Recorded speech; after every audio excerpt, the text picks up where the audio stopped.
घडली आणि आता या ठिकाणी चालू सीझनचा सुंदर आणि त्याच्या पाठीमाग जागा चालवतोय असा वजीर आणि हा सुंदर आणि वजीर बैलाचे मालक आदरणीय सुभाष तात्या मांगडे यांचा या ठिकाणी आयोजक कमिटीच्या वतीने अक्षयदादा इंगळे परिवाराच्या वतीने या ठिकाणी सन्मान केला जातो। आणि क्रमांक या मैदानातील 60 सुटला आणि 60 मध्ये पुन्हा एकदा रणसंग्राम चालू आहे।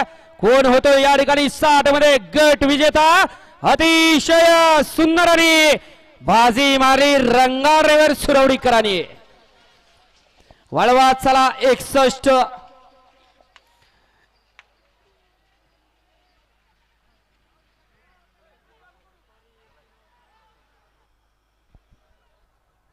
या ठिकाणी सन्मान होतोय सप्त हिंद केसरी सुंदर बैलाचे मालक सन्माननीय सुभाषता मांगड्यांच्या ठिकाणी सन्मान नरेगावचे माजी उपसरपंच आयोजक सन्माननीय अक्षय भाऊ इंगळे यांना विनंती आहे आपण त्यांच्या ठिकाणी सन्मान करायचा।